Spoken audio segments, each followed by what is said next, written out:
Chapter 3. The greatest man in Raveloe was Squire Cass, who lived in the large red house with a handsome flight of stone steps in front and the high stables behind it, nearly opposite the church. He was only one among several landed parishioners, but he alone was honoured with the title of Squire. For though Mr. Osgood's family was also understood to be of timeless origin, the Raveloe imagination having never ventured back to that fearful blank when there were no Osgoods, still he merely owned the farm he occupied, whereas Squire Cass had a tenant or two, who complained of the game to him quite as if he had been a lord. It was still that glorious war time which was felt to be a peculiar favour of Providence towards the landed interest, and the fall of prices had not yet come to carry the race of small squires and yeomen down that road to ruin for which extravagant habits and bad husbandry were plentifully anointing their wheels. I am speaking now in relation to Raveloe and the parishes that resembled it, for our old-fashioned country life had many different aspects, as all life must have when it is spread over a various surface, and breathed on variously by multitudinous currents, from the winds of heaven to the thoughts of men, which are for ever moving and crossing each other with incalculable results. Raveloe lay low among the bushy trees and the rutted lanes, aloof from the currents of industrial energy and Puritan earnestness. The rich ate and drank freely, accepting gout and apoplexy as things that ran mysteriously in respectable families, and the poor thought that the rich were entirely in the right of it to lead a jolly life. Besides, their feasting caused a multiplication of orts, which were the heirlooms of the poor. Betty Jay scented the boiling of Squire Cass's hams, but her longing was arrested by the unctuous liquor in which they were boiled, and when the seasons brought round the great merry-makings, they were regarded on all hands as a fine thing for the poor. For the Raveloe feasts were like the rounds of beef and the barrels of ale. They were on a large scale, and lasted a good while, especially in the winter time. After ladies had packed up their best gowns and top-knots in bandboxes, and had incurred the risk of fording streams on pillions with the precious burdens in rainy or snowy weather, when there was no knowing how high the water would rise, it was not to be supposed that they looked forward to a brief pleasure.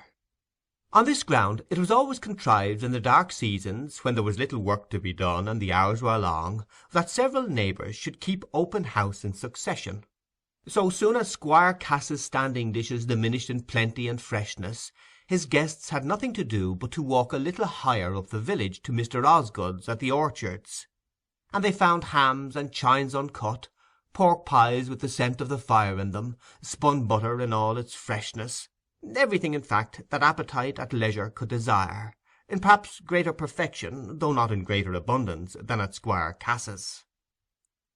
For the squire's wife had died long ago, and the red house was without that presence of the wife and mother which is the fountain of wholesome love and fear in parlour and kitchen, and this helped to account not only for there being more profusion than finished excellence in the holiday provisions, but also for the frequency with which the proud squire condescended to preside in the parlour of the Rainbow, rather than under the shadow of his own dark wainscot, perhaps also for the fact that his sons had turned out rather ill.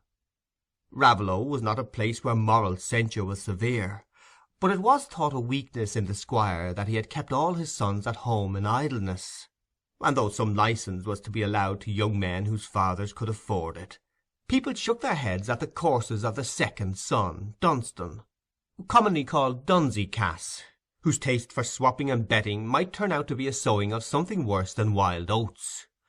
To be sure, the neighbours said, it was no matter what became of Dunsey, a spiteful, jeering fellow, who seemed to enjoy his drink the more when other people went dry, always provided that his doings did not bring trouble on a family like Squire Cass's, with a monument in the church, and tankards older than King George.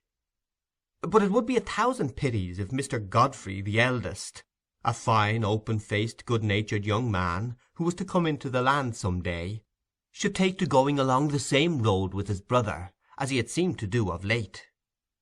If he went on in that way, he would lose Miss Nancy Lammeter, for it was well known that she had looked very shyly on him ever since last Whitsuntide twelvemonth, when there was so much talk about his being away from home days and days together. There was something wrong more than common, that was quite clear, for Mr. Godfrey didn't look half so fresh-coloured and open as he used to do.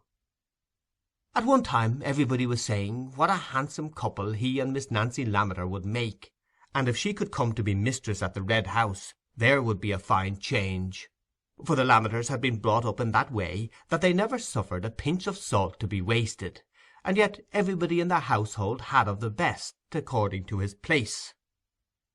Such a daughter-in-law would be a saving to the old squire, if she never brought a penny to her fortune, for it was to be feared that notwithstanding his incomings, there were more holes in his pockets than the one where he put his own hands in. But if Mr. Godfrey didn't turn over a new leaf, he might say good-bye to Miss Nancy Lammeter. It was the once hopeful Godfrey who was standing, with his hands in his side pockets and his back to the fire, in the dark wainscoted parlour, one late November afternoon in that 15th year of Silas Marner's life at Raveloe. The fading grey light fell dimly on the walls decorated with guns, whips, and foxes' brushes, on coats and hats flung on the chairs, on tankards sending forth a scent of flat ale, and on a half-choked fire, with pipes propped up in the chimney-corners. Signs of a domestic life destitute of any hallowing charm, with which the look of gloomy vexation on Godfrey's blond face was in sad accordance. He seemed to be waiting and listening for someone's approach, and presently the sound of a heavy step, with an accompanying whistle, was heard across the large empty entrance-hall. The door opened, and a thick-set, heavy-looking young man entered, with a flushed face and the gratuitously elated bearing which mark the first stage of intoxication. It was Dunsey, and at the sight of him Godfrey's face parted with some of its gloom, to take on the more active expression of hatred. The handsome brown spaniel that lay on the hearth retreated under the chair in the chimney-corner. "Well, Master Godfrey, what do you want with me?" said Dunsey in a mocking tone. "You're my elders and betters, you know. I was obliged to come when you sent for me." "Why, this is what I want, and just shake yourself sober and listen, will you?" said Godfrey savagely. He had himself been drinking more than was good for him, trying to turn his gloom into uncalculating anger. "I want to tell you I must hand over that rent of Fowler's to the squire, or else tell him I gave it you, for he's threatening to distrain for it, and it'll all be out soon whether I tell him or not. He said just now before he went out he should send word to Cox to distrain, if Fowler didn't come and pay up his arrears this week. The squire's short of cash and in no humour to stand any nonsense, and you know what he threatened if he ever found you making away with his money again. So see and get the money, and pretty quickly, will you?" "Oh," said Dunsey sneeringly, coming nearer to his brother and looking in his face. "Suppose now you get the money yourself, and save me the trouble, eh? Since you was so kind as to hand it over to me, you'll not refuse me the kindness to pay it back for me. It was your brotherly love made you do it, you know." Godfrey bit his lips and clenched his fist. "Don't come near me with that look, else I'll knock you down." "Oh, no, you won't," said Dunsey, turning away on his heel, however, "because I'm such a good-natured brother, you know. I might get you turned out of house and home, and cut off with a shilling any day. I might tell the squire how his handsome son was married to that nice young woman, Molly Farron, and was very unhappy because he couldn't live with his drunken wife, and I should slip into your place as comfortable as could be. But you see, I don't do it. I'm so easy and good-natured. You'll take any trouble for me. You'll get the £100 for me, I know you will." "How can I get the money?" said Godfrey, quivering. "I haven't a shilling to bless myself with. And it's a lie that you'd slip into my place. You'd get yourself turned out too, that's all. For if you begin telling lies, I'll follow. Bob's my father's favourite, you know that very well. He'd only think himself well rid of you." "Never mind," said Dunsey, nodding his head sideways as he looked out of the window. "It'd be very pleasant to me to go in your company. You're such a handsome brother, and we've always been so fond of quarrelling with one another, I shouldn't know what to do without you. But you'd like better for us both to stay at home together, I know you would. So you'll manage to get that little sum of money, and I'll bid you good-bye, though I'm sorry to part." Dunstan was moving off, but Godfrey rushed after him and seized him by the arm, saying with an oath, "I tell you I have no money. I can get no money." "Borrow of old Kimble." I tell you he won't lend me any more, and I shan't ask him." "Well, then, sell Wildfire." "Yeah, that's easy talking. I must have the money directly." "Well, you've only got to ride him to the hunt to-morrow. There'll be Bryce and Keating there for sure. You'll get more bids than one." "I daresay. I'll get back home at 8 o'clock, splashed up to the chin. I'm going to Mrs. Osgood's birthday dance." "Oh," said Dunsey, turning his head on one side, and trying to speak in a small mincing treble. "And there's sweet Miss Nancy coming, and we shall dance with her, and promise never to be naughty again, and be taken into favour, and—" "Hold your tongue about Miss Nancy, you fool," said Godfrey, turning red, "else I'll throttle you." "What for?" said Dunsey, still in an artificial tone, but taking a whip from the table and beating the butt end of it on his palm. "You've a very good chance. I'd advise you to creep up her sleeve again. It'll be saving time, if Molly should happen to take a drop too much laudanum some day, and make a widower of you. Miss Nancy wouldn't mind being second, if she didn't know it. And you've got a good-natured brother, who'll keep your secret well, because you'll be so very obliging to him." "I'll tell you what it is," said Godfrey, quivering and pale again. "My patience is pretty near at an end. If you'd a little more sharpness in you, you might know that you may urge a man a bit too far, and make one leap as easy as another. I don't know but what it is so now. I may as well tell the Squire everything myself. I should get you off my back, if I got nothing else. And, after all, he'll know some time. She's been threatening to come herself and tell him. So don't you flatter yourself that your secrecy's worth any price you choose to ask. You drain me of money till I've got nothing to pacify her with, and she'll do as she threatens some day. It's all one. I'll tell my father everything myself, and you may go to the devil." Dunsey perceived that he had overshot his mark, and that there was a point at which even the hesitating Godfrey might be driven into decision. But he said with an air of unconcern, "As you please, but I'll have a draught of ale first." And ringing the bell, he threw himself across 2 chairs, and began to rap the window-seat with the handle of his whip. Godfrey stood, still with his back to the fire, uneasily moving his fingers among the contents of his side pockets, and looking at the floor. That big muscular frame of his held plenty of animal courage, but helped him to no decision when the dangers to be braved were such as could neither be knocked down nor throttled. His natural irresolution and moral cowardice were exaggerated by a position in which dreaded consequences seemed to press equally on all sides, and his irritation had no sooner provoked him to defy Dunstan and anticipate all possible betrayals, than the miseries he must bring on himself by such a step seemed more unendurable to him than the present evil. The results of confession were not contingent, they were certain, whereas betrayal was not certain. From the near vision of that certainty he fell back on suspense and vacillation with a sense of repose.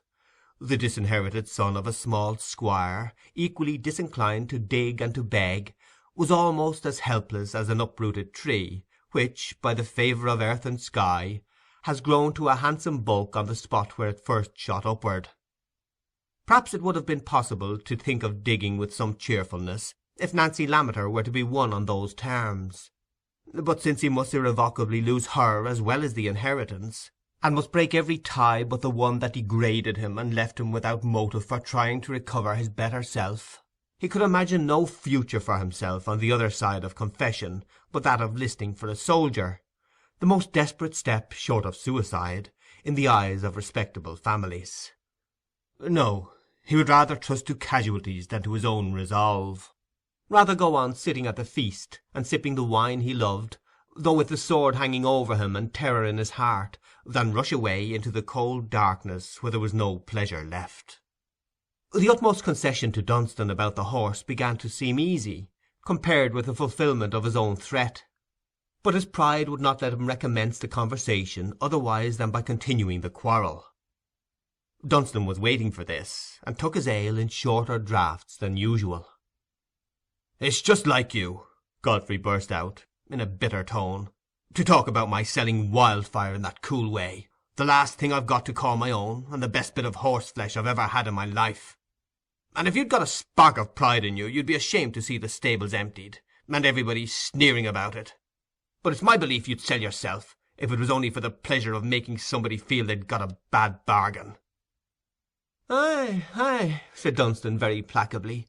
"You do me justice, I see. You know I'm a jewel for 'ticing people into bargains. For which reason I advise you to let me sell Wildfire. I'd ride him to the hunt to-morrow for you, with pleasure. I shouldn't look as handsome as you in the saddle, but it's the horse they'll bid for, and not the rider." "Yes, I daresay. Trust my horse to you." "As you please," said Dunstan, rapping the window-seat again with an air of great unconcern. "It's you have got to pay Fowler's money. It's none of my business. You received the money from him when you went to Bramcote, and you told the squire it wasn't paid. I'd nothing to do with that. You chose to be so obliging as to give it me, that was all. And if you don't want to pay the money, let it alone. It's all one to me. But I was willing to accommodate you by undertaking to sell the horse, seeing it's not convenient to you to go so far to-morrow." Godfrey was silent for some moments. He would have liked to spring on Dunstan, wrench the whip from his hand, and flog him to within an inch of his life. And no bodily fear could have deterred him, but he was mastered by another sort of fear, which was fed by feelings stronger even than his resentment. When he spoke again, it was in a half-conciliatory tone. "Well, you mean no nonsense about the horse, eh? You'll sell him all fair, and hand over the money? If you don't, you know, everything'll go to smash. For I've got nothing else to trust to, and you'll have less pleasure in pulling the house over my head, when your own skull's to be broken too." "Ay, ay," said Dunstan, rising. "All right. I thought you'd come round. I'm the fellow to bring old Bryce up to the scratch. I'll get you 120 for him, if I get you a penny." "But perhaps it'll rain cats and dogs to-morrow, as it did yesterday, and then you can't go," said Godfrey, hardly knowing whether he wished for that obstacle or not. "Not it," said Dunstan. "I'm always lucky in my weather. It might rain if you wanted to go. You never hold trumps, you know. I always do. You've got the beauty, you see, and I've got the luck. So you must keep me by you for your crooked sixpence. You'll never get along without me." "Confound you, hold your tongue," said Godfrey impetuously, "and take care to keep sober to-morrow, else you get pitched on your head coming home, and Wildfire might be the worse for it." "Make your tender heart easy," said Dunstan, opening the door. "You never knew me see double when I'd got a bargain to make. But it spoiled the fun. Besides, whenever I fall, I'm warranted to fall on my legs." With that Dunstan slammed the door behind him, and left Godfrey to that bitter rumination on his personal circumstances, which was now unbroken from day to day, save by the excitement of sporting, drinking, card-playing, or the rarer and less oblivious pleasure of seeing Miss Nancy Lammeter. The subtle and varied pains springing from the higher sensibility that accompanies higher culture are perhaps less pitiable than the dreary absence of impersonal enjoyment and consolation which leaves ruder minds to the perpetual urgent companionship of their own griefs and discontents.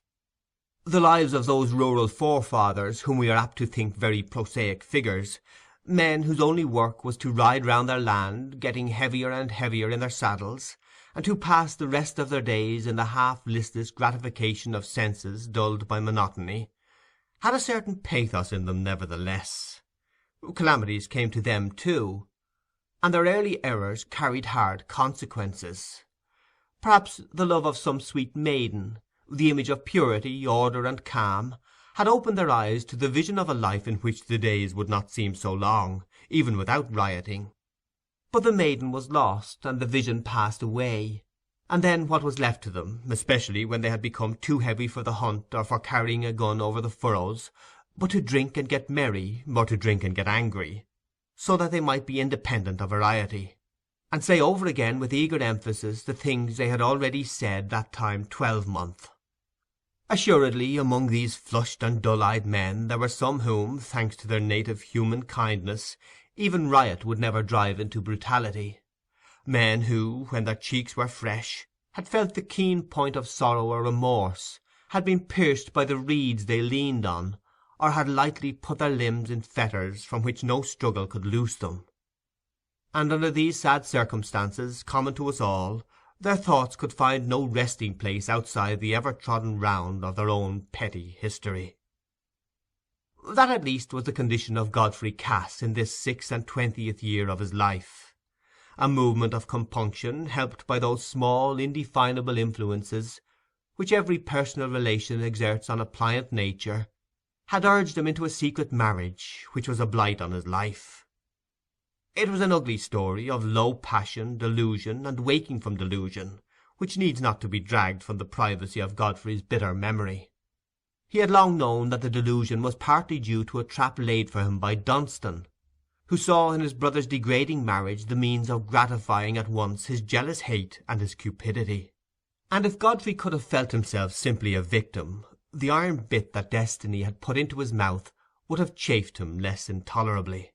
If the curses he muttered half aloud when he was alone had had no other object than Dunstan's diabolical cunning, he might have shrunk less from the consequences of avowal.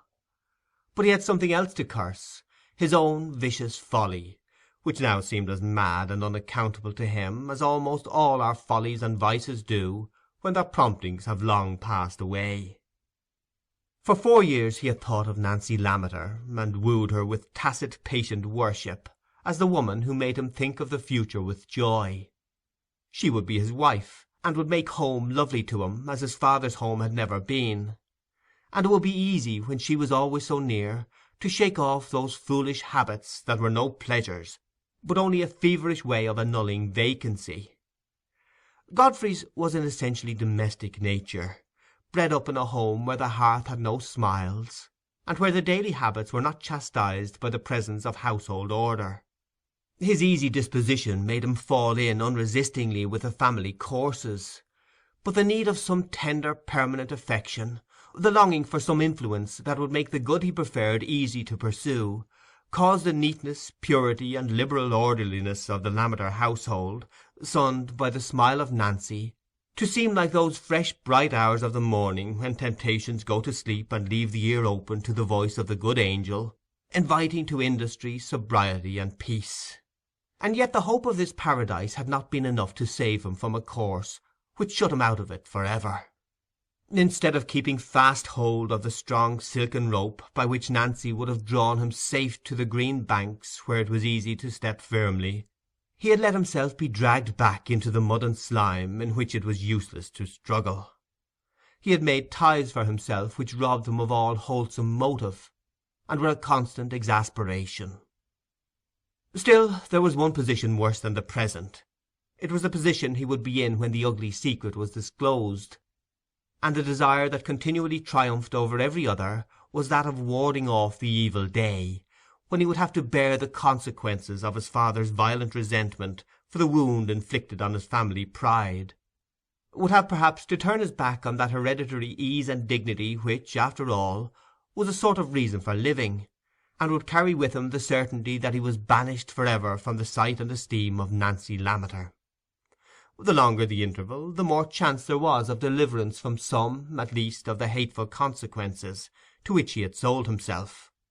The more opportunities remained for him to snatch the strange gratification of seeing Nancy, and gathering some faint indication of her lingering regard. Towards this gratification he was impelled, fitfully, every now and then, after having passed weeks in which he had avoided her as the far-off, bright-winged prize, that only made him spring forward and find his chain all the more galling. One of those fits of yearning was on him now, and it would have been strong enough to have persuaded him to trust Wildfire to Dunstan rather than disappoint the yearning, even if he had not had another reason for his disinclination towards the morrow's hunt. That other reason was the fact that the morning's meet was near Batherley, the market town where the unhappy woman lived, whose image became more odious to him every day, and to his thoughts the whole vicinage was haunted by her. The yoke a man creates for himself by wrong-doing will breed hate in the kindliest nature, and the good-humoured, affectionate-hearted Godfrey Cass was fast becoming a bitter man, visited by cruel wishes that seemed to enter and depart and enter again, like demons who had found in him a ready garnished home. What was he to do this evening to pass the time? He might as well go to the Rainbow and hear the talk about the cock-fighting. Everybody was there, and what else was there to be done? Though for his own part he did not care a button for cock-fighting. Snuff, the brown spaniel who had placed herself in front of him, and had been watching him for some time, now jumped up in impatience for the expected caress. But Godfrey thrust her away without looking at her, and left the room, followed humbly by the unresenting Snuff, perhaps because she saw no other career open to her.